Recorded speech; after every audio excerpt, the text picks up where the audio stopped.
हमने स्टार्ट किया हुआ है चैप्टर नंबर 9 केमिस्ट्री का अरोमेटिक हाइड्रोकार्बन्स है।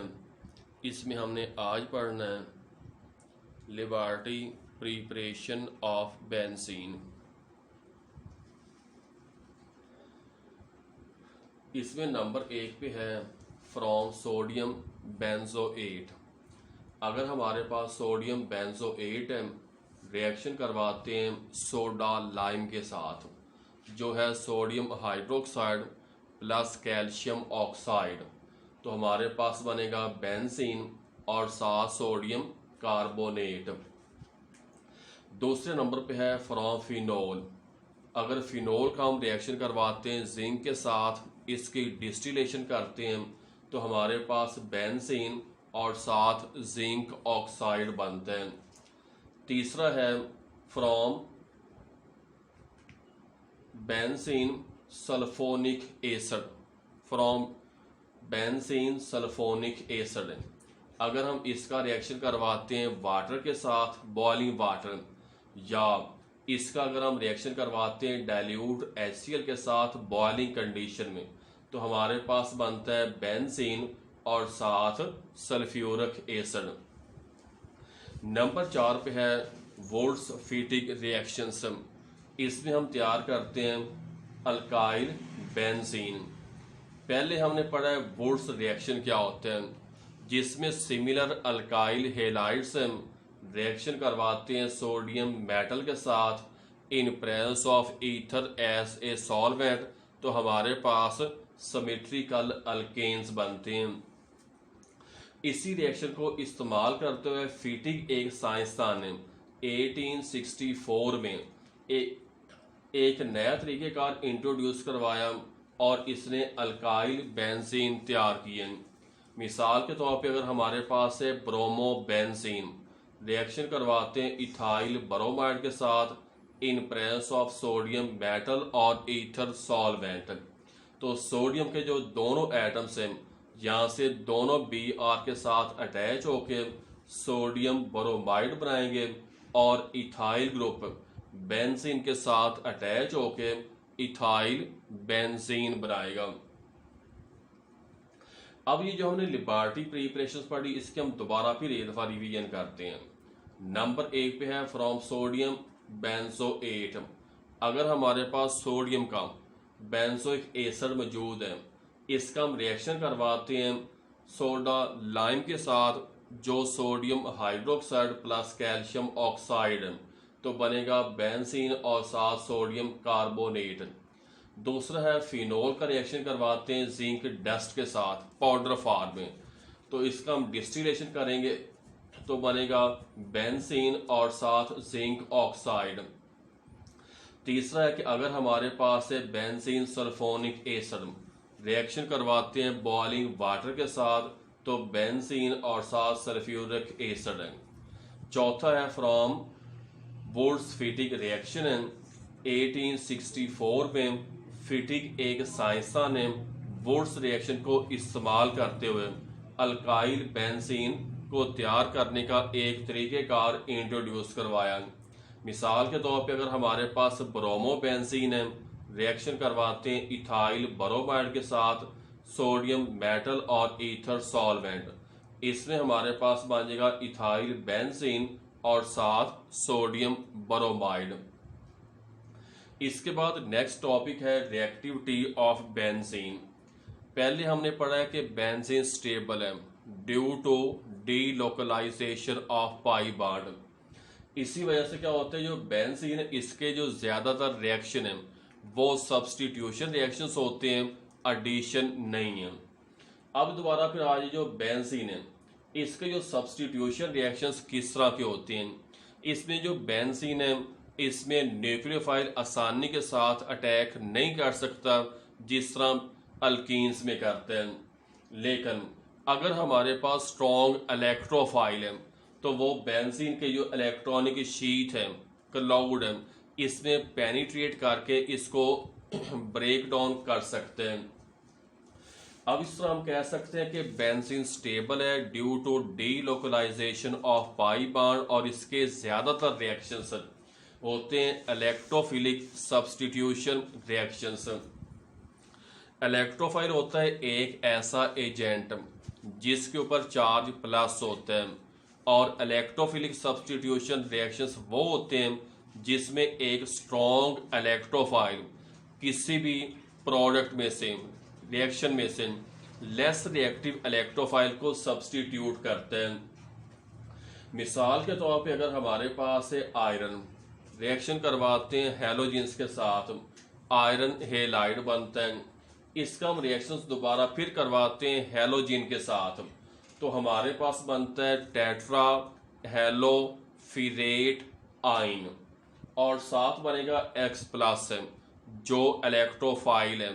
और अगर ये हमारे पास फर्ज करने के Cl प्लस है तो इसे हम क्लोरोनियम आयन कहते हैं, Br प्लस है ब्रोमोनियम आयन कहते हैं, और अगर हमारे पास ये X प्लस है तो इससे हम हैलोजिन ओनियम आयन कहते हैं।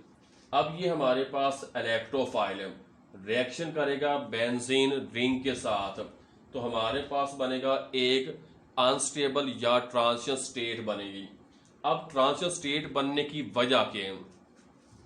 इसमें नंबर ए पे हमारे पास एक ही कार्बन के साथ हम दो इलेक्ट्रोफाइल अटैच हैं। दूसरे नंबर पे हमारे पास जो दूसरा कार्बन है इसके ऊपर चार्ज प्लस है, और इसी बुनियाद पे ये एक रेडिकल है। अब ये जो ट्रांजिशन स्टेट है ये रिएक्शन करेगा टेट्रा हेलोफिरेट आयन के साथ, तो हमारे पास जो है लेस रिएक्टिव इलेक्ट्रोफाइल ये लीव करेगा, और जो H प्लस है यहाँ से एक X माइनस को निकाल के HX बनाएगा, FeH3 वैसे हमारे पास कैटलिस्ट के तौर पे है, और साथ हमारे पास हेलो बेंजीन बनेगा। दूसरा इसका हम एक और जनरल पैटर्न करते हैं जिसमें कोई भी स्ट्रॉन्ग इलेक्ट्रोफाइल जिसके ऊपर चार्ज प्लस है अटैक करेगा बेंजीन रिंग के साथ, किसी भी कार्बन एटम पे अटैक कर सकते हैं, ये ट्रांजिशन स्टेट बनेगी। इसके बाद हमारे पास बेस, कोई भी हमारे पास न्यूक्लियोफाइल नेगेटिवली चार्ज पार्टिकल इसके साथ रिएक्शन करेगा, और जो H प्लस है B माइनस के साथ रिएक्शन करके BH बनेगा, और ये हमारे पास इलेक्ट्रोफाइल यहाँ पर आ जाएगा। तो इस तरह हमारे पास जो बेंजीन के ज्यादातर जो रिएक्शंस होते हैं सब्स्टिट्यूशन होते हैं, इलेक्ट्रोफिलिक सब्स्टिट्यूशन होते हैं रिएक्शंस जो हैं, लेकिन बेंजीन के रिएक्शंस होते हैं वो एडिशन रिएक्शंस आम तौर पे नहीं देती, या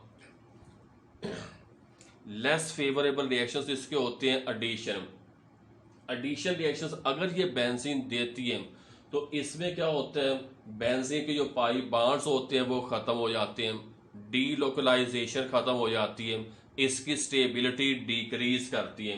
तो इस तरह बेंजीन अपने आप को स्टेबल करने के लिए इलेक्ट्रोफिलिक सब्स्टिट्यूशन रिएक्शंस देती है। इसमें जो पैटर्न हमने पढ़ा है general pattern of reactivity of benzene, इसकी हम समरी रिवीजन दोबारा फिर करते हैं। नंबर एक पे है बेंजीन स्टेबल है, लेस रिएक्टिव है due to delocalization of pi bond. इसी बुनियाद पे बेंजीन एडिशन की बजाय प्रेफरेबली सब्स्टिट्यूशन रिएक्शंस देती है। सब्स्टिट्यूशन रिएक्शंस होते हैं दो तरह के, एक होता है जिसमें न्यूक्लियोफाइल अटैक करता है और न्यूक्लियोफाइल को सब्स्टिट्यूट करता है, जिस तरह अल्कीन्स में हो सकते हैं या अल्काइल हेलाइड्स में। लेकिन जो बेंजीन है इसके साथ रिएक्शन करेगा स्ट्रॉन्ग इलेक्ट्रोफाइल, जो कि इसमें बेंजीन रिंग में पहले पेनिट्रेट करेगा और इसके जो पाई बॉन्ड्स है इसे ब्रेक डाउन करेगा। मिसाल के तौर पे अगर हमारे पास हैलोजन का कोई आयन है, जो बनना किस तरह है कि अगर हमारे पास है आयरन, हैलोजन के साथ रिएक्शन करेंगे, आयरन हेलाइड बनेगा, दोबारा फिर रिएक्शंस करवाते हैं हम हैलोजन के साथ, तो हमारे पास बनेगा टेट्रा हेलोफिरेट आयन और साथ बनेगा हैलोजन ओनियम आयन, जो स्ट्रॉन्ग इलेक्ट्रोफाइल है और बेंजीन के साथ किसी भी कार्बन एटम पे अटैक कर सकता है, क्योंकि बेंजीन में सारे कार्बन एटम्स की रिएक्टिविटी सेम है। पहले स्टेप में इलेक्ट्रोफाइल जो भी स्ट्रॉन्ग रिएक्शन करेगा किसी भी कार्बन एटम पे, जहां पर अटैक करेगा वहां से पाई बॉन्ड ब्रेक डाउन करेगा। अब ये हमारे पास बनेगी एक ट्रांजिशन स्टेट जो अनस्टेबल होनी है, शॉर्ट लिव्ड होनी है।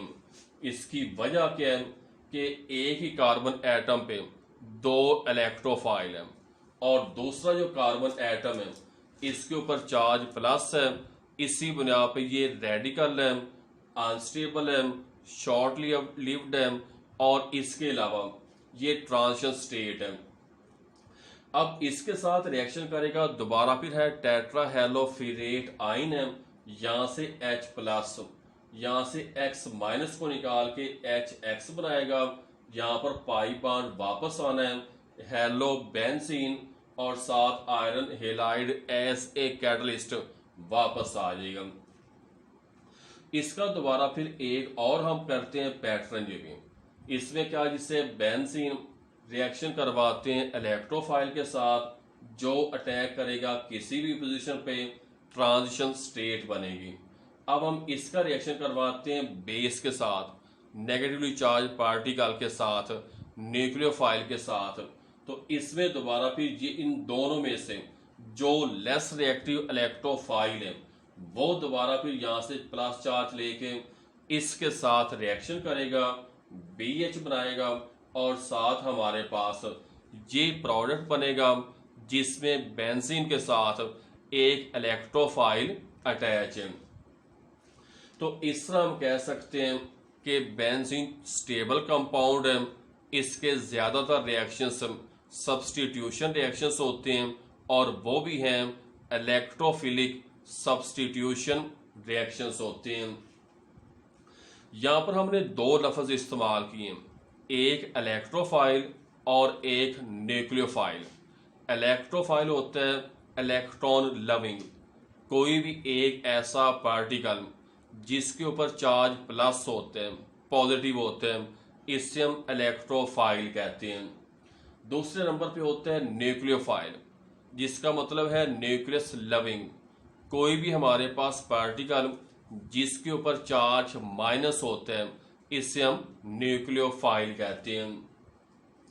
तो इस तरह हम कह सकते हैं कि बेंजीन स्टेबल है, इसी बुनियाद पे इनके जो रिएक्शंस होते हैं इलेक्ट्रोफिलिक सब्स्टिट्यूशन रिएक्शंस हैं, जिसमें हम आगे पढ़ेंगे हेलोजिनेशन है, नाइट्रेशन है, सल्फोनेशन है, फ्रीडल क्राफ्ट अल्काइलेशन है और फ्रीडल क्राफ्ट असाइलेशन है भी।